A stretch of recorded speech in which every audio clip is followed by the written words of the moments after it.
AP అసెంబ్లీలో 2024-25 ఆర్థిక సంవత్సరానికి సంబంధించిన ఓటాన్ అకౌంట్ బడ్జెట్ను ప్రభుత్వం ప్రవేశపెట్టింది. ఆర్థిక మంత్రి బుగ్గన రాజేంద్రనాథ్ రెడ్డి బడ్జెట్ను ప్రవేశపెట్టారు. 5 ఏళ్లుగా బడ్జెట్ను ప్రవేశపెట్టే అవకాశం తనకు దక్కిందన్నారు. జాతిపిత మహాత్మా గాంధీ సందేశంతో బడ్జెట్ ప్రసంగాన్ని ఆయన ప్రారంభించారు. 2024-25 ఆర్థిక సంవత్సరానికి గాను 2,86,389 కోట్ల అంచనాతో బడ్జెట్ను మంత్రి ప్రవేశపెట్టారు. బడ్జెట్లో ఏపీని సంపన్న ఆంధ్రాగా మంత్రి బుగ్గన పేర్కొన్నారు. ఏపీ అసెంబ్లీలో మంత్రి బుగ్గన రాజేంద్రనాథ్ రెడ్డి బడ్జెట్ ప్రవేశపెట్టారు.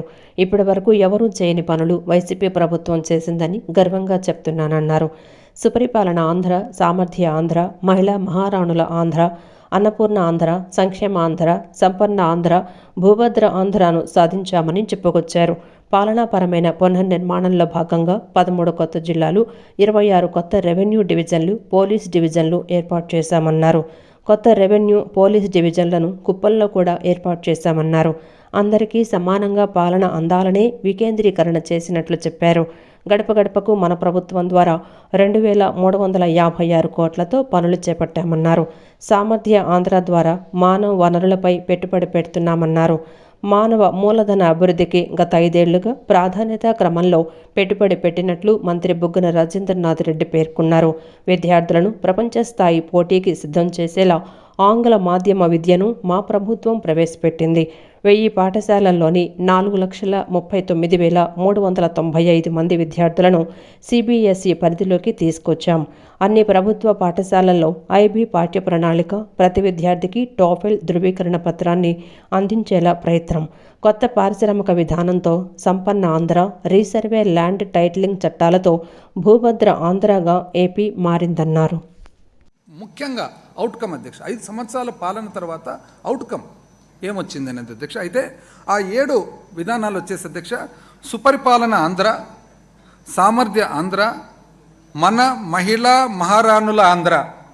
అధ్యక్ష ఐ రిపీట్ అధ్యక్ష, మన మహిళా మహారాణుల ఆంధ్ర, అన్నపూర్ణ ఆంధ్ర, సంక్షేమ ఆంధ్ర, సంపన్న ఆంధ్ర, భూభద్ర ఆంధ్ర. మొట్టమొదటి అధ్యక్ష సుపరిపాలన ఆంధ్ర. పాలనా వికేంద్రీకరణ, గడప వద్దకే ప్రభుత్వం. ప్రజల సాధికారత మరియు వికేంద్రీకరణలు సుపరిపాలన మరియు అభివృద్ధికి అత్యంత ముఖ్యమైనవి. వీటిని ప్రజల చెంతకు తీసుకువెళ్లే దిశగా మా ప్రభుత్వం అనేక చర్యలను చేపట్టింది. ఇందులో భాగంగా గ్రామ స్థాయి నుంచి ప్రభుత్వాన్ని పటిష్టపరచడం, విస్తృత స్థాయిలో పాలనా విభాగాలను పునర్వ్యవస్థీకరించడం మరియు సమాజంలోని వివిధ వర్గాల వారికి సాధికారతను అందించడం జరిగింది. పాలనా వికేంద్రీకరణలో భాగంగా జిల్లాలు మరియు పోలీస్ వ్యవస్థ పునర్వ్యవస్థీకరణ మాత్రమే కాకుండా స్థానిక సంస్థలను బలోపేతం చేయడమైనది. కమ్యూనిటీ కాంట్రాక్టుల విధానం స్థానిక పాలనలో పౌరుల చురుకైన భాగస్వామ్యాన్ని మరియు యాజమాన్య భావాన్ని ప్రోత్సహించి చిట్ట చివరి స్థాయి వరకు ప్రజాస్వామ్యాన్ని పటిష్టపరిచింది. దాదాపు 1,35,000 మంది ఉద్యోగులతో, ఐ రిపీట్ అధ్యక్ష, దాదాపు 1,35,000 మంది ఉద్యోగులతో 15,004 గ్రామ మరియు వార్డు సచివాలయాలను ఏర్పాటు చేయడం, 2,66,000 మంది వాలంటీర్ల నియామకం చేయడం ద్వారా సకాలంలో అర్హులైన లబ్ధిదారులందరికీ ఎటువంటి లోపాలు లేకుండా పారదర్శకంగా సంక్షేమ పథకాలు మరియు పౌర కేంద్రీకృత సేవలు గడప గడపకు అందించగలుగుతున్నాము. ఆంధ్రప్రదేశ్లో మెగా డిఎస్సి నోటిఫికేషన్ విడుదలైంది. మొత్తం 6,100 ఉపాధ్యాయ పోస్టుల భర్తీకి నోటిఫికేషన్ను విద్యాశాఖ మంత్రి బొత్స సత్యనారాయణ సచివాలయం నుంచి విడుదల చేశారు. ఈ నెల 12వ తేదీ నుంచి ప్రక్రియ ప్రారంభమవుతుందని, ఏప్రిల్ 7వ తేదీన ఫలితాలు ప్రకటిస్తామని తెలిపారు. ఆంధ్రప్రదేశ్లో మెగా డిఎస్సి నోటిఫికేషన్ విడుదలైంది. మొత్తం 6,100 ఉపాధ్యాయ పోస్టుల భర్తీకి నోటిఫికేషన్ను విద్యాశాఖ మంత్రి బొత్స సత్యనారాయణ సచివాలయం నుంచి విడుదల చేశారు. ఈ నెల 12వ తేదీ నుంచి ప్రక్రియ ప్రారంభమవుతుందని, ఏప్రిల్ 7వ తేదీన ఫలితాలు ప్రకటిస్తామని తెలిపారు. ఏపీ డిఎస్సి నోటిఫికేషన్ వివరాల్ని మంత్రి బొత్స మీడియాకు వివరించారు. రాష్ట్రంలో 2024 డిఎస్సిని ప్రకటిస్తున్నామన్నారు. 7 మేనేజ్మెంట్ల పరిధిలో 6,100 పోస్టులతో డిఎస్సిని ప్రకటిస్తున్నామని చెప్పారు. మెగా డిఎస్సిలో మొత్తం పోస్టుల్లో 2,299 స్కూల్ అసిస్టెంట్ పోస్టులు, 2,280 ఎస్టీడీ పోస్టులు, 1264 టీజీటీ పోస్టులు, 215 పీజీటీ పోస్టులు ఉన్నాయన్నారు. ఈ నెల 12వ తేదీ నుంచి డిఎస్సి ప్రక్రియ ప్రారంభమవుతుందని, ఏప్రిల్ 7వ తేదీతో ముగుస్తుందన్నారు. విద్య తమ ప్రభుత్వ మొదటి ప్రాధాన్యతని చెప్పారు. తమ ప్రభుత్వం ఈ 5 ఏళ్లలో 73,000 కోట్లు విద్యపై ఖర్చు చేసిందని మంత్రి బొత్స తెలిపారు. 2280 2280 SS school assistants 2299 2299 TGT 1264 1264 PGT 215 215 principals 42 42 కలిపి టోటల్ 6,100. ఇది మీకు అందరికి తెలిసిన విషయం. ఈ రాష్ట్ర ప్రభుత్వం విద్య పట్ల ఎంత ప్రాధాన్యత ఇస్తున్న అంశాన్ని మళ్ళీ మీకు చెప్పవసరం లేదు. మా ప్రభుత్వానికి ఉన్న ప్రాధాన్యత అంశాల్లో విద్య మొట్టమొదటిది. సుమారు ఈ 5 సంవత్సరాల్లో 73,000 కోట్ల రూపాయలు దీని మీద ఖర్చు చేసిన విషయం నేను అసెంబ్లీలో సాక్షాత్తు గవర్నర్ గారే వారి ప్రసంగంలో చెప్పారు. మా ప్రభుత్వం 5 సంవత్సరాల్లో, ఈ 4 సంవత్సరాల 10 నెలల కాలంలో ఇప్పటికీ 73,000 కోట్ల రూపాయలు దీని మీద ఖర్చు చేసిందనే విషయాన్ని వారు చెప్పిన విషయం మీకు తెలుసు. ప్రభుత్వం తీసుకున్న ప్రక్రియ అంతా కూడా ఏదైతే రైట్ టు ఎడ్యుకేషన్ యాక్ట్ ఏదైతే ఉందో దాని ప్రకారము ప్రతి వారికి విద్యని అందించాలనేది ప్రభుత్వం ద్వారా ముఖ్య ఉద్దేశం. మా ముఖ్యమంత్రి గారు జగన్మోహన్ రెడ్డి గారి ప్రధానమైన ఆలోచన. విద్య అంటే మామూలుగా ఏదో బడుల్లో డే టు డే చెప్పిన యాక్ట్ కాకుండా ఏదైతే ప్రపంచంలో గ్లోబల్ సిటిజన్గా ఉండాలంటే వారికి అవకాశమైన విద్య, ఏ విద్య అయితే ఏ చెప్తే, ఏ సిలబస్ చెప్తే, ఏ పాఠాలు చెప్తే వాళ్ళు సస్టైన్ అవుతారో దాన్ని ఇక్కడి నుంచే ముందు ఫౌండేషన్ స్థాయి నుంచే, పాఠశాల స్థాయి నుంచే వాళ్ళకి వచ్చి రావాలన్న ఆలోచనతోనే ఇవాళ ఈ ప్రభుత్వం కార్యక్రమం చేస్తున్న విషయాన్ని కూడా చెప్తున్నాను. టీడీపీ అధినేత చంద్రబాబు నాయుడు ఢిల్లీ పర్యటనకు బయలుదేరి వెళ్లారు. కేంద్ర హోంమంత్రి అమిత్ షా పిలుపు మేరకు ఢిల్లీకి పయనమయ్యారు. ఈ రాత్రికి లేదా రేపు అమిత్ షాతో బాబు సమావేశం కానున్నారు. ఢిల్లీకి వెళ్లే ముందు టీడీపీ సీనియర్ నేతలతో చంద్రబాబు భేటీ అయ్యారు. టీడీపీ అధినేత చంద్రబాబు నాయుడు ఢిల్లీ పర్యటనకు బయలుదేరి వెళ్లారు. కేంద్ర హోంమంత్రి అమిత్ షా పిలుపు మేరకు ఢిల్లీకి పయనమయ్యారు. ఈ రాత్రికి లేదా రేపు అమిత్ షాతో బాబు సమావేశం కానున్నారు. ఉండవల్లిలోని తన నివాసం నుంచి హెలికాప్టర్లో గన్నవరం వెళ్లిన చంద్రబాబు అక్కడ నుంచి ప్రత్యేక విమానంలో ఢిల్లీకి బయలుదేరి వెళ్లారు. రాత్రికి ఢిల్లీలోనే చంద్రబాబు బస చేయనున్నారు. ఢిల్లీకి బయలుదేరే ముందు అందుబాటులో ఉన్న ముఖ్య నేతలతో చంద్రబాబు భేటీ అయ్యారు. తాజా రాజకీయ సమీకరణాలు, క్షేత్రస్థాయి పరిస్థితులపై ముఖ్య నేతలతో బాబు చర్చించారు. ఢిల్లీ నుంచి పిలుపు వచ్చిందని, అక్కడకు వెళ్ళాకే ఎందుకు పిలిచారు ఏంటి అనేది తెలుస్తుందని నేతలతో చంద్రబాబు అన్నారు. అమిత్ షా చెప్పిన దాన్ని బట్టి తదుపరిగా చర్చించి నిర్ణయం తీసుకుందామని తెలుగుదేశం నేతలతో చంద్రబాబు అన్నట్లు తెలుస్తోంది. సీనియర్ నేతలు అచ్చెన్నాయుడు, కళా వెంకట్రావు, రామానాయుడు, డోలా బాల వీరాంజనేయ స్వామి తదితరులు చంద్రబాబుతో సమావేశంలో పాల్గొన్నారు. ఒకరేమో కుర్చీ ఎలా కాపాడుకోవాలని, మరొకరేమో కుర్చీ ఎలా సంపాదించాలనే పనిలో ఉన్నారని, జగన్మోహన్ రెడ్డి చంద్రబాబుకి రాష్ట్ర ప్రజల గురించి ఆలోచించే పరిస్థితే లేదని ఏపీసీసీ అధ్యక్షురాలు వైఎస్ షర్మిలారెడ్డి విమర్శించారు. అసెంబ్లీ సమావేశంలో ఈసారైనా ప్రతిపక్ష, పాలకపక్ష నేతలు ఆంధ్ర రాష్ట్రానికి జరుగుతున్న అన్యాయం గురించి ఆలోచించాల్సిన పరిస్థితి ఉందన్నారు. ఆంధ్ర రాష్ట్ర ప్రజలు హక్కులు సాధించుకునేందుకు తీర్మానం చేయాలని ముఖ్యమంత్రి జగన్మోహన్ రెడ్డి ప్రతిపక్ష నాయకుడు చంద్రబాబుకు లేఖల రూపంలో సూచించడం జరిగిందన్నారు. ఏపీసీసీ అధ్యక్షురాలు వైఎస్ షర్మిలారెడ్డి హైదరాబాద్ నుండి ఇండిగో విమానంలో గన్నవరం విమానాశ్రయానికి చేరుకున్నారు. ఆమెతో పాటు కేవీపీ రామచంద్రరావు కూడా వచ్చారు. మాజీ మంత్రి రఘువీరారెడ్డి, శుంకర పద్మశ్రీ, నరహరిశెట్టి నరసింహారావు, కాంగ్రెస్ నాయకులు స్వాగతం పలికారు. అక్కడి నుంచి ఆమె బాపట్ల బహిరంగ సభకు బయలుదేరి వెళ్లారు. అంతకుముందు ఆమె విమానాశ్రయంలో మీడియాతో మాట్లాడారు. ప్రత్యేక హోదా, పోలవరం ప్రాజెక్టు ఆంధ్ర రాష్ట్ర ప్రజల హక్కు అని అన్నారు. గత 10 ఏళ్లుగా కేంద్రంలో అధికారంలో ఉన్న బీజేపీ 1 సంవత్సరం కూడా ఆంధ్ర గురించి ఆలోచించలేదన్నారు. రాష్ట్రం విడిపోయిన తర్వాత చంద్రబాబు, జగన్మోహన్ రెడ్డి చెరో 5 ఏళ్లు ముఖ్యమంత్రిగా ఉన్నా ఏ ఒక్కరూ రాష్ట్రం గురించి ఆలోచించలేదన్నారు. స్వలాభం కోసం ప్రజల ప్రయోజనాలు తాకట్టు పెట్టింది చాలని ఈసారైనా సరే అసెంబ్లీ సమావేశంలో ఆంధ్ర రాష్ట్ర హక్కుల తీర్మానాన్ని ప్రజల కోసం తీర్మానం చేయాలన్నారు. బీజేపీ పొత్తు పార్టీలైన వైసీపీ, టీడీపీ, జనసేన పార్టీలను ఇంటికి పంపించాలని కాంగ్రెస్ పార్టీని ఆశీర్వదిస్తేనే మనకు ప్రత్యేక హోదా సాధ్యమవుతుందని తెలిపారు. కాంగ్రెస్ పార్టీ ఏపీసీసీ అధ్యక్షురాలైన తనకు భద్రత కల్పించాల్సిన బాధ్యత రాష్ట్ర ప్రభుత్వానికి ఉందని, తాము భద్రత అడిగినా కల్పించలేదన్నారు. అంటే తన చెడు కోరుకుంటున్నారని, ఏదైనా ప్రమాదం సంభవించాలనే కదా అర్థమని పేర్కొన్నారు. ఆంధ్ర రాష్ట్ర ప్రజల హక్కుల తీర్మానం అని, ఆంధ్ర రాష్ట్ర ప్రజల హక్కుల కోసం ఒక తీర్మానం చేయాలని సూచించడం జరిగింది. మేము ఎందుకు డిమాండ్ చేశామంటే ప్రత్యేక హోదా ఆంధ్ర రాష్ట్ర ప్రజల హక్కు కాబట్టి, పోలవరం ప్రాజెక్టు ఆంధ్ర రాష్ట్ర ప్రజల హక్కు కాబట్టి, మనకు రాజధాని సాకారం చేసుకోవడము ఆంధ్ర రాష్ట్ర ప్రజల హక్కు కాబట్టి గత 10 ఏళ్లుగా కేంద్ర ప్రభుత్వంలో ఉన్నది బీజేపీ పార్టీ ఒకటే ప్రభుత్వమే ఉంది. అయినా కూడా ఒక్క సంవత్సరం కూడా మన గురించి ఆలోచన చేసింది లేదు. ఇంతకుముందు 5 సంవత్సరాలు చంద్రబాబు గారు ముఖ్యమంత్రిగా ఉన్నారు, ఆ తర్వాత ఇప్పుడు 5 సంవత్సరాలు జగనన్న గారు ముఖ్యమంత్రిగా ఉన్నారు. కానీ ఇప్పటి వరకు కూడా ఆంధ్ర రాష్ట్ర ప్రజల హక్కుల గురించి ఎవరూ ఆలోచన చేసింది లేదు. స్వలాభం కోసం ప్రజల ప్రయోజనాలను తాకట్టు పెట్టింది చాలు. కనీసం ఈసారైనా ఆంధ్ర రాష్ట్ర ప్రజల హక్కుల తీర్మానం అని ఒకటి అసెంబ్లీలో పాస్ చేయాలి. ఈ రాష్ట్రంలో నాకు తిరగాల్సిన అవసరం ఉంటుంది. ఈ రాష్ట్రంలో తిరిగినప్పుడు నాకు భద్రత కల్పించాల్సిన అవసరము ప్రభుత్వానికి ఎంతైనా ఉంది.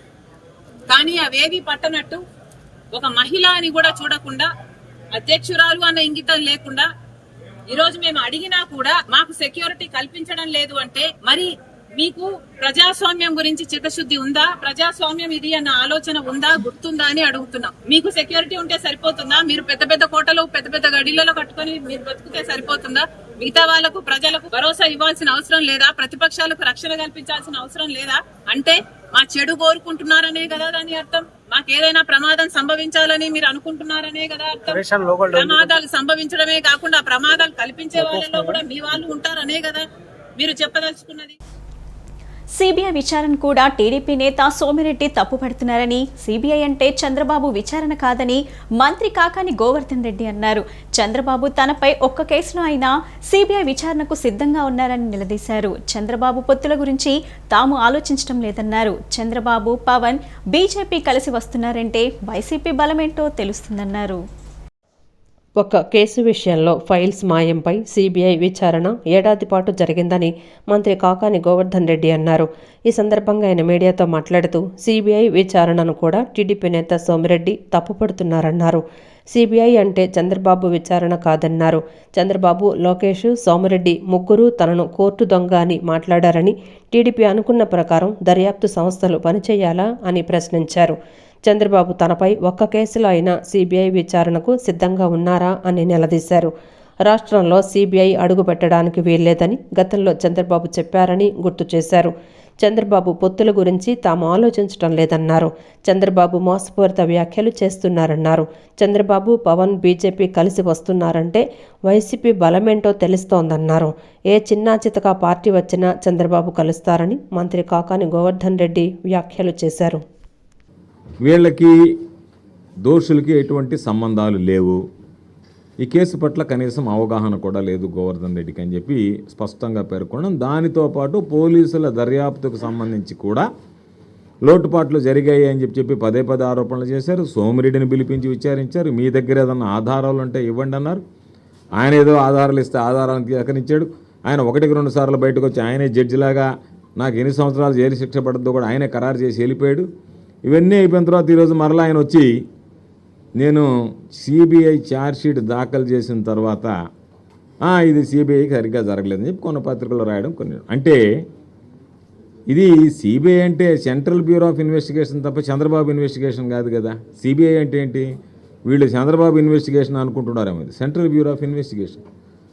మీరు ఏ నోటుగా అయితే కోరారో, జరగాలని డిమాండ్ చేశారో, సిబిఐ విచారణ జరిగిన తర్వాత సిబిఐ సంవత్సర కాలం పాటు విచారించి ఛార్జ్షీట్ దాఖలు చేసిన తర్వాత ఈరోజు మరలా సిబిఐ విచారణనే తప్పుపట్టేటువంటి విధంగా కథనాలు రాయడం, దాని మీద విమర్శలు చేయడం, దానికి సంబంధించి సోమిరెడ్డి చెప్పండి నేను రిట్ అప్పీల్కి పోతానండి. సంక్షోభంలో ఉన్న వ్యవసాయ రంగం, నిర్వీర్యమైన ఇరిగేషన్ ప్రాజెక్టులపై వాయిదా తీర్మానం అసెంబ్లీలో చర్చకు ఇస్తే స్పీకర్ తిరస్కరించడం చూస్తే వ్యవసాయం, రైతుల పట్ల వైసీపీ ప్రభుత్వానికి ఏమాత్రం చిత్తశుద్ధి లేదని ఎమ్మెల్యే నిమ్మల రామానాయుడు అన్నారు. వ్యవసాయం గురించి, రైతుల గురించి అసెంబ్లీలో చర్చించడానికి వైసీపీ ప్రభుత్వం ఇష్టపడటం లేదన్నారు. 5 ఏళ్ల వైసీపీ పాలన రైతు వ్యతిరేక విధానాలతో వెళ్లిందని అందరికీ అర్థమవుతుందన్నారు. అసెంబ్లీ వద్ద టీడీపీ ఎమ్మెల్యేలు మీడియాతో మాట్లాడారు. రైతు వ్యతిరేక విధానాలతో వైసీపీ 5 ఏళ్లు పాలించిందన్నారు. రైతుల ఆత్మహత్యల్లో ఏపీ దేశంలో 3వ స్థానంలో ఉందని, కౌలు రైతుల ఆత్మహత్యల్లో 2వ స్థానంలో ఉందని అన్నారు. రైతు కుటుంబాలు అప్పుల్లో కూడా అగ్రస్థానంలో ఉందని చెప్పారు. ఒక్కో రైతు కుటుంబం పైన 2,45,000 రూపాయలు అప్పు ఉందన్నారు. వ్యవసాయ మోటార్లకు మీటర్లు పెట్టి ఉచిత విద్యుత్తుకు ఉరితాడు వేసిందన్నారు. రైతు భరోసా పేరిట 13,500 రూపాయలు ఇస్తానని చెప్పి 7,500 రూపాయలు మాత్రమే ఇస్తున్నారని తెలిపారు. ధాన్యం కొనుగోలు చేయలేని అసమర్థ ప్రభుత్వంగా నిలిచిందన్నారు. వైసీపీ ప్రభుత్వంలో డ్రాప్ ఛార్జీలు, డిపాజిట్లు, ఫ్యూయల్ ఛార్జీల పేరుతో విపరీతంగా తీసుకుంటున్నారని, రైతులపై తీవ్ర భారం పడుతోందని చెప్పారు. వ్యవసాయ రంగం, ఆక్వా రంగంపై తీవ్ర ప్రభావం పడిందని చెప్పారు. మరి వేళ సహకార సంఘ డైరీల్ని నిర్వీర్యం చేస్తున్నటువంటి జగన్మోహన్ రెడ్డి వైఖరిని వేళ అసెంబ్లీలో ప్రశ్నిస్తామని ఈవేళ తీర్మానాన్ని తిరస్కరించినటువంటి పరిస్థితి, దుస్థితి. ఇంకా మీ అందరికీ తెలుసు, ఆక్వా గతంలో చంద్రబాబు నాయుడు గారి హయాంలో నెంబర్ 1 స్థానంలో ఉంది ఏపీ ఆక్వా. కానీ ఈరోజు జగన్మోహన్ రెడ్డి వచ్చిన తర్వాత ఆక్వా హాలిడే తీసుకుంటూ ఉన్నారు ఈవేళ ఆంధ్రప్రదేశ్ రాష్ట్రంలో. దీనికి కారణం ఏంటంటే, ఏదైతే ఆక్వా మీద కరెంట్ సబ్సిడీ ₹1.5కి ఇచ్చేది ఏదైతే ఉందో, ఆక్వాజోను, నానాక్వాజో అనే నిబంధనలు పెట్టి మరి ఏదైతే దగ్గర లక్షల మీద ఆక్వా రైతులుంటే వేల మీద మాత్రమే ₹1.5 సబ్సిడీ అరాకొర ఇవ్వడంతో ఆ ఆక్వాకు ఆ ₹1.5 కరెంట్ సబ్సిడీ ఎత్తేయడంతో ఈవేళ ఆక్వా క్రాప్ హాలిడే తీసుకుంటున్నటువంటి పరిస్థితి. వ్యవసాయ రంగానికి ఉంటే ఎప్పుడు కూడా మే, జూన్లో గురబెడక్క కానీ, కిక్కీస్ కానీ డ్రైన్లో క్లీన్ చేయాలి, లేకపోతే స్కిల్ట్ తవ్వాలి డ్రైన్స్ అన్ని కూడా. మీరు జనవరి, ఫిబ్రవరిలో అంటే వర్షాలన్నీ వెళ్ళిపోయి ముంపుకు గురయ్యి పొలాలన్నీ పోయిన తర్వాత వీళ్ళు ఈరోజు గురబెడక్క తీస్తామంటా ఉన్నారు. ఇరిగేషన్ సంబంధించి ఏదైతే పంట కాలాలు ఉన్నాయో అవన్నీ కూడా జూన్ నెలలోనే మనకి క్లియర్ చేయాలి, స్కిల్ట్ అన్ని కూడా. అవి కూడా జూన్లో చేయవలసినటువంటి జనవరి, ఫిబ్రవరిలో చేసేటువంటి పరిస్థితి ఈరోజు ఈ ప్రభుత్వంలో ఉందా? ఒక పక్క చూస్తున్నాం ఆక్వా రంగంలో అన్ని రంగాల్లో ఆ రోజు ఫీడ్ యాక్ట్, సీడ్ యాక్ట్ తీసుకొచ్చారు. మేము చెప్పాం, గ్రౌండ్ లెవెల్లో ఇది ఇంప్లిమెంట్ చేయడం చాలా కష్టమైనటువంటి తరమైనటువంటి పరిస్థితి ఉంది, మీరు చర్యలు ఎలా తీసుకుంటారని చెప్తే మా దగ్గర యాక్ట్ ఉంది, ఎంత ఒక దీంట్లోకి తీసుకొస్తున్నామని చెప్పారు, ఫీడ్ యాక్ట్, షీడ్ యాక్ట్. రాష్ట్రంలో అధికారంలో వచ్చిన నాటి నుండి కూడా ప్రజా సంక్షేమమే ధ్యేయంగా సుపరిపాలన అందిస్తున్న ఘనత ముఖ్యమంత్రి జగన్మోహన్ రెడ్డిదే అని వైసీపీ తూర్పు నియోజకవర్గ ఇన్ఛార్జ్ దేవినేని అవినాష్ అన్నారు. గత ప్రభుత్వంలో చంద్రబాబు హయాంలో రాజధాని పేరుతో చేసిన స్కామ్లు గాని, టిట్కో ఇళ్ల పేరుతో చేసిన మోసం ప్రజలు ఎవరూ మర్చిపోలేదని అన్నారు. కానీ నేడు పేదలకు ఇళ్ల స్థలాలు ఇవ్వడంతో పాటు వాటికి రిజిస్ట్రేషన్ సౌకర్యం కూడా కల్పిస్తున్న ఏకైక ప్రభుత్వం వైసీపీ ప్రభుత్వం అని అన్నారు. తూర్పు నియోజకవర్గ పరిధిలోని 7వ డివిజన్ బాడవపేట ప్రాంతాలలో తూర్పు నియోజకవర్గ వైసీపీ ఇన్ఛార్జి దేవినేని అవినాష్ గడప గడపకు కార్యక్రమాన్ని నిర్వహించారు. 7వ division corporator Merakanapalli Madhuri division నాయకులతో కలిసి ఇంటింటికి వెళ్లి ఈ 4.5 ఏళ్ల జగనన్న ప్రభుత్వంలో చేపట్టిన సంక్షేమ అభివృద్ధి కార్యక్రమాల గురించి వివరించారు. ఈ సందర్భంగా అవినాష్ మాట్లాడుతూ జగనన్న అందిస్తున్న పాలన గురించి చదువుకునే పిల్లల దగ్గర నుండి పెన్షన్ తీసుకునే ముసలివారి వరకు కూడా ప్రతి ఒక్కరూ కూడా బయటకు వచ్చి చెబుతూ వారి మద్దతు ఇవ్వటం చూస్తుంటే చాలా గర్వంగా ఉందన్నారు. ప్రజానీకానికి ఏమి కావాలి అనేది తెలుసుకొని ఆ పథకాలు అందచేస్తుంటే ఓర్వలేక ప్రతిపక్షాలు దుష్ప్రచారం చేయటం సిగ్గుచేటని విమర్శించారు. వాలంటీర్లు ఏం తప్పు చేశారని, చంద్రబాబు వాలంటీర్లను జైలులో పెట్టిస్తా అంటున్నారని ప్రశ్నించారు. కరోనా సంక్షోభంలో తమ ప్రాణాలను పణంగా పెట్టి సేవ చేసినందుక, పెన్షన్లు, సంక్షేమ పథకాలు గడప వద్దకే ఇస్తున్నందుక వారిని జైల్లో పెట్టేదని సూటిగా ప్రశ్నించారు. లోకేష్ రెడ్ బుక్ అని అధికారులను బెదిరిస్తుంటే చంద్రబాబు వాలంటీర్ల మీద కేసులని భయపెట్టాలని చూస్తున్నారన్నారు. మీ ఉడత ఊపులకు ఎవరు భయపడరని ఎద్దేవా చేశారు. రా కదలిరా అని మీరెన్ని సభలు పెట్టినా మీ మీద నమ్మకం లేక మీ పార్టీ నాయకులే రావడం లేదని విమర్శించారు. రేపు రాబోయే ఎన్నికల్లో ప్రజల మద్దతుతో వైసీపీ ప్రభుత్వం అధికారంలోకి రావటం ఖాయమని అవినాష్ ధీమా వ్యక్తం చేశారు. గడిచిన ఏడాది కాలంలో కనకదుర్గమ్మ వారి దేవాలయం శరవేగంగా అభివృద్ధి చెందిందని శ్రీ దుర్గా మల్లేశ్వర స్వామివారి దేవస్థానం పాలక మండలి చైర్మన్ కర్నాటి రాంబాబు తెలిపారు. భక్తులకు అమ్మవారి శీఘ్ర దర్శనం కల్పించడంతో పాటు వచ్చేవారికి ఎటువంటి ఇబ్బందులు తలెత్తకుండా అన్ని మౌలిక సదుపాయాలను ఏర్పాటు చేశామన్నారు. ఏడాది కాలంలో దుర్గగుడిని ఎంతగానో అభివృద్ధి చేశామని, దూర ప్రాంతాల నుంచి రాత్రి వేళల్లో వచ్చే భక్తులకు భోజన వసతి కల్పిస్తున్నామని చెప్పారు. సీఎం జగన్ ఇచ్చిన 70 కోట్ల రూపాయలతో ప్రసాదం పోర్టును నిర్మిస్తున్నట్లు తెలిపారు. కనకదుర్గమ్మ ఆలయ పాలక మండలి ఏర్పడి సంవత్సరం పూర్తి కావడంతో పాలక మండలి సభ్యులు నేడు మెట్ల పూజ చేసి కనకదుర్గమ్మ దర్శనం చేసుకున్నారు. ఈ సందర్భంగా కనకదుర్గమ్మ ఆలయ పాలక మండలి చైర్మన్ కర్నాటి రాంబాబు మాట్లాడుతూ సామాన్యులైన తమకు అవకాశం ఇచ్చిన సీఎం జగన్కు రుణపడి ఉంటామన్నారు. భక్తులకు సేవలు అందించడంలో ముందున్నామన్నారు. ఏడాది కాలంలో కనకదుర్గమ్మ ఆలయం ఎంతో అభివృద్ధి చేశామన్నారు. దుర్గాఘాట్లో అన్ని సౌకర్యాలు ఏర్పాటు చేశామన్నారు. 2 ఉచిత బస్సులు ఏర్పాటు చేసినట్లు చెప్పారు. షిరిడీ తరహాలో భక్తులకు కుంకుమ ప్యాకెట్లు అందజేస్తున్నట్లు తెలిపారు. రాత్రిపూట భోజనం దొరికేలా భక్తులకు అమ్మవారి ప్రసాదం అందిస్తున్నామన్నారు. సీఎం జగన్ ఇచ్చిన 70 కోట్ల నిధులతో ప్రసాదం పోర్టును ఏర్పాటు చేస్తున్నట్లు వెల్లడించారు. ఈ నెల 18న శివాలయం ప్రారంభించాలని నిర్ణయించినట్లు చైర్మన్ కర్నటి రాంబాబు పేర్కొన్నారు. కావలసినటువంటి సౌకర్యాలు చేసే విధంగా కూడా ప్రతి ఒక్కరం కూడా పనిచేస్తాము.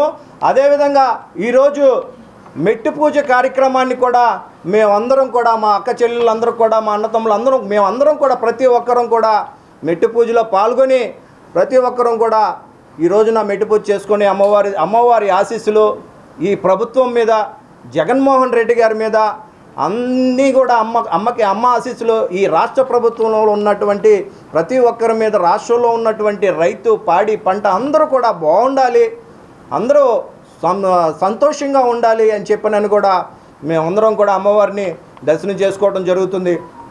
అదేవిధంగా మేము చేస్తున్నటువంటి పనులు, ఇంకా అభివృద్ధి పనులు కానీ, ఇంకా టెంపుల్లో ఉన్నటువంటి సౌకర్యార్థాల దృష్టి కానీ మా మిత్రులు, ఇంకా మీడియా మిత్రులు కానీ, అలాగే సజెషన్స్ బాక్స్ ద్వారా కానీ వచ్చినవి అన్నీ కూడా పరిశీలించి అవి అన్నీ కూడా మేము చేపట్టడానికి సిద్ధంగా ఉన్నామని చెప్పి కూడా జగనే మళ్లీ ముఖ్యమంత్రి కావాలని ప్రజలందరూ కోరుకుంటున్నారని వైసీపీ పశ్చిమ ఇన్ఛార్జ్ షేక్ ఆసిఫ్ పేర్కొన్నారు.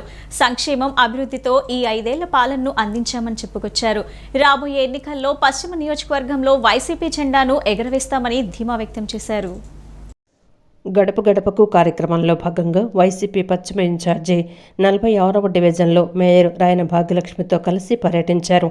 ఈ సందర్భంగా ప్రతి గడపకు వెళ్లి ప్రజల సమస్యలు అడిగి తెలుసుకోవడంతో పాటు సంక్షేమ పథకాల అమలు తీరుని తెలుసుకున్నారు. అనంతరం విలేకరులతో ఆసిఫ్ మాట్లాడుతూ ప్రజలు స్వచ్ఛందంగా ముందుకు వచ్చి సంక్షేమ పథకాలు అందుతున్నాయని చెప్పారన్నారు. నెల మొదటి రోజునే పింఛన్లు అందుతున్నాయని చెప్తున్నారని అన్నారు. మళ్లీ జగన్మోహన్ రెడ్డి ముఖ్యమంత్రి కావాలని ప్రజలు కోరుకుంటున్నారని చెప్పారు. 40వ డివిజన్ అన్ని రకాలుగా అభివృద్ధి చెందటంతో పాటు మౌలిక వసతులు కల్పించినట్లు చెప్పారు.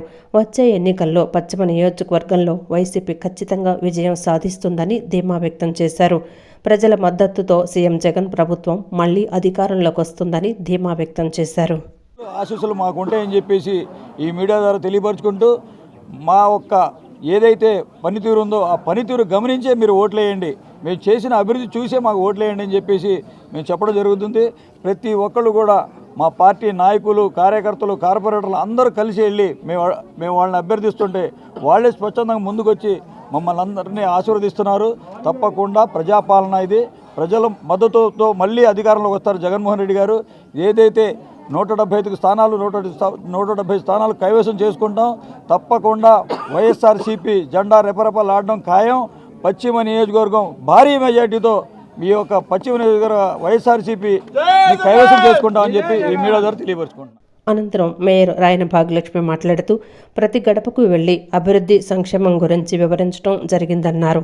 గత టీడీపీ పాలనలో విజయవాడ నగరం అభివృద్ధి లేదని, వైసీపీ హయాంలోనే అభివృద్ధి జరిగిందని చెప్పారు. కోట్ల రూపాయల మేర నిధులతో అభివృద్ధి కార్యక్రమాలు చేశామని, ప్రతి డివిజన్ మోడల్ డివిజన్గా అభివృద్ధి చెందిందన్నారు. వైఎస్ఆర్సీపీ పార్టీయే వస్తుంది, జగన్మోహన్ రెడ్డి గారే వస్తారు. తప్పకుండా వైనాట్ 175 దిశగా అందరం దూసుకెళ్తున్నామని తెలియజేస్తున్నాను. ఎందుకంటే గత 5 ఏళ్ల కాలంలోన అభివృద్ధికి పూర్తిగా నోచుకోకుండా విజయవాడ నగరం అన్నది ఉంది. కానీ ఈ గత 5 ఏళ్లగా మన సీఎం గారు ప్రీతం నాయకులు ముఖ్యమంత్రి వర్యులు జగన్మోహన్ రెడ్డి గారు వచ్చిన దగ్గర నుంచి విజయవాడ నగరం అభివృద్ధిలోకి దూసుకెళ్తుందని తెలియజేస్తున్నాను. కార్పొరేషన్ పెట్టి నుంచి ఈ రోజు వరకు జరిగిన అభివృద్ధి ఒక ఒత్తి అయితే, ఇప్పుడు ఈ 5 ఏళ్లుగా జరిగిన అభివృద్ధి ఒక ఎత్తుగా మనం తెలియజేయచ్చు. ఎందుకంటే జగనన్న అంత చక్కగా మాకు ఫ్రీ హ్యాండ్ ఇచ్చి ఈరోజు కార్పొరేషన్లో కానీ అలాగే ఎమ్మెల్యేలకు కానీ ప్రతి ఒక్కరికి ఫ్రీ హ్యాండ్ ఇచ్చి కోట్ల రూపాయలు నిధులు మాకు అందించి ఈ అభివృద్ధి అన్నది మాకు చేయమని చెప్పి మాకు ఇవ్వటం జరిగింది. ముఖ్యమంత్రి జగన్ విజయవాడ మేయర్ పదవిని బీసీల నుండి ఓసీలకు ఇవ్వబోతున్నట్లు జనసేన పశ్చిమ నియోజకవర్గ ఇన్ఛార్జ్ పోతిన మహేష్ సంచలన వ్యాఖ్యలు చేశారు. ఎన్నికలు ముగిసిన వెంటనే మేయర్ అభ్యర్థిని మార్చనున్నారని వ్యాఖ్యానించారు. ఈ మేరకు ఎంపీ నానితో జగన్ లోపాయికారి ఒప్పందం చేసుకున్నారని పోతిన మహేష్ ఆరోపించారు. ఇంటింటికి రాబోయే మన జనసేన టీడీపీ ప్రభుత్వం కార్యక్రమంలో భాగంగా జనసేన పశ్చిమ ఇన్ఛార్జి పోతిన మహేష్ భవానీపురం ఐరన్ యార్డ్లో పర్యటించారు.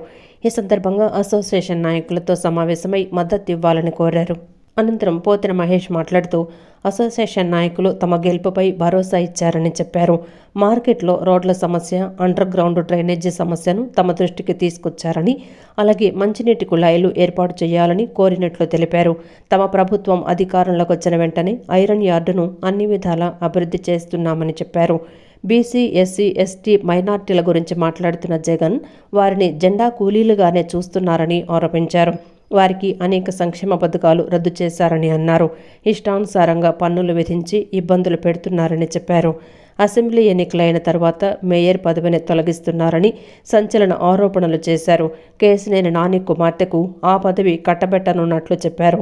కేశినేని నానికి ముఖ్యమంత్రి జగన్కు ఈ మేరకు ఒప్పందం జరిగిందని చెప్పారు. బీసీ మహిళకు అన్యాయం చేయబోతున్నారని చెప్పారు.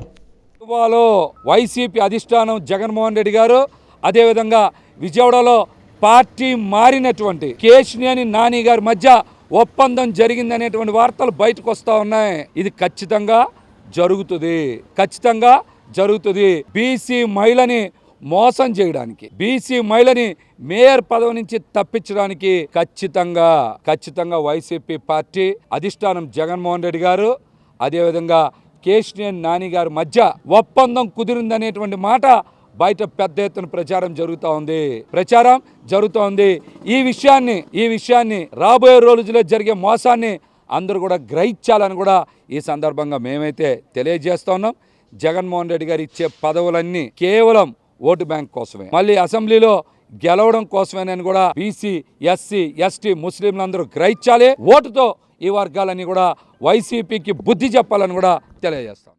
రాష్ట్రంలో 2 లక్షల మంది స్కీమ్ వర్కర్లు, 1 కోటి మంది మహిళలు డ్వాక్రా గ్రూపుల్లో ఉన్నారని, వారికి సహాయం చేస్తున్నామనే పేరిట ఒత్తిడి, శ్రమ, దోపిడీ చేయడాన్ని ఐద్వా తీవ్రంగా ఖండిస్తుందని ఐద్వా రాష్ట్ర కమిటీ నాయకులు తెలిపారు.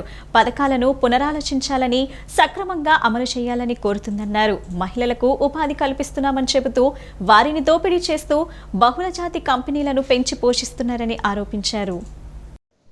మహాత్మా గాంధీ రోడ్డులోని ఎంబీబీకే భవనంలో ఆంధ్రప్రదేశ్ మహిళా సమైక్య ఐద్వా రాష్ట్ర కమిటీ సభ్యులు విలేకరుల సమావేశం నిర్వహించారు. సమావేశంలో రాష్ట్ర అధ్యక్ష కార్యదర్శులు ప్రభావతి, రమాదేవి మాట్లాడుతూ మహిళలు నామమాత్ర వేతనాలతో పని భారాన్ని మోయాల్సి వస్తోందని, ఆ దశలోనే అంగన్వాడీలు 42 రోజులు దీక్షలు చేసి ప్రభుత్వంతో ఒప్పందం చేసుకున్నారని అన్నారు.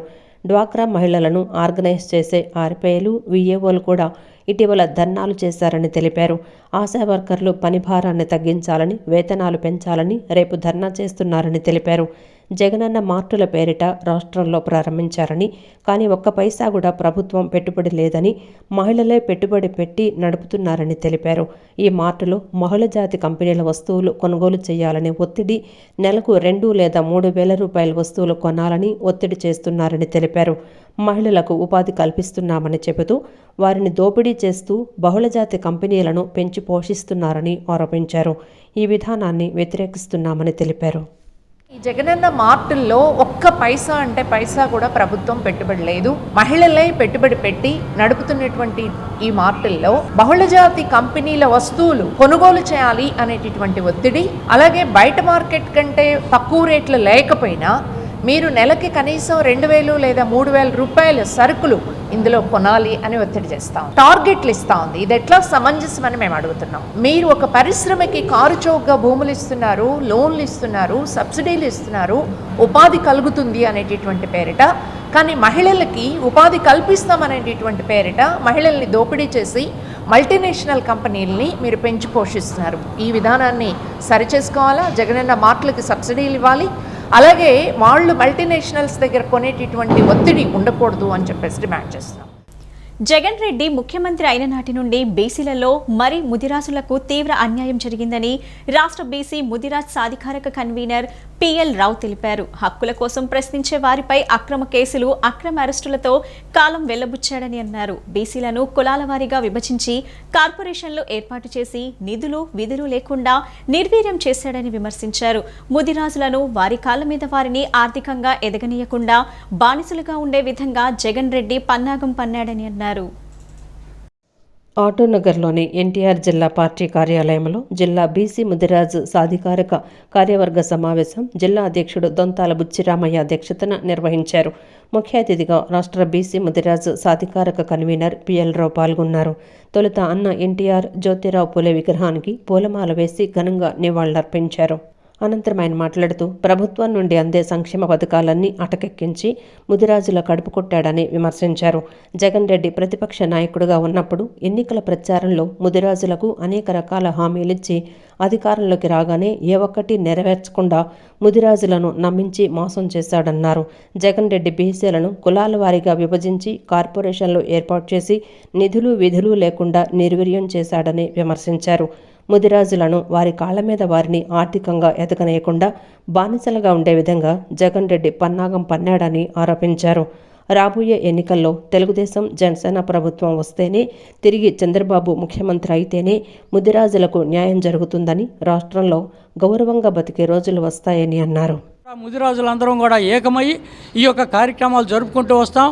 దాంట్లో భాగంగానే రాబోయేటువంటి నెల రోజుల లోపల రాష్ట్ర స్థాయి ముదిరాజు గర్జన సభ నిర్వహించి ఈ యొక్క రాష్ట్రంలోనే కాకుండా బయట ఉన్నటువంటి రాష్ట్రంలో ఉండేటువంటి ముదిరాజులందరికి కూడా, ఆంధ్రప్రదేశ్ ముదిరాజులందరూ కూడా ఒక రోల్ మోడల్గా నిలబడే విధంగా ఆ సభని నిర్వహించి మా యొక్క మద్దతు చంద్రబాబు నాయుడు గారికి, తెలుగుదేశం ప్రభుత్వానికి ఎల్లప్పుడూ ఉంటుంది, గెలిపించి తీరుతామని చెప్పని తెలియజేసుకోవడానికి ఇక్కడ ఈ యొక్క విస్తృత స్థాయి సమావేశం ఏర్పాటు చేసాము.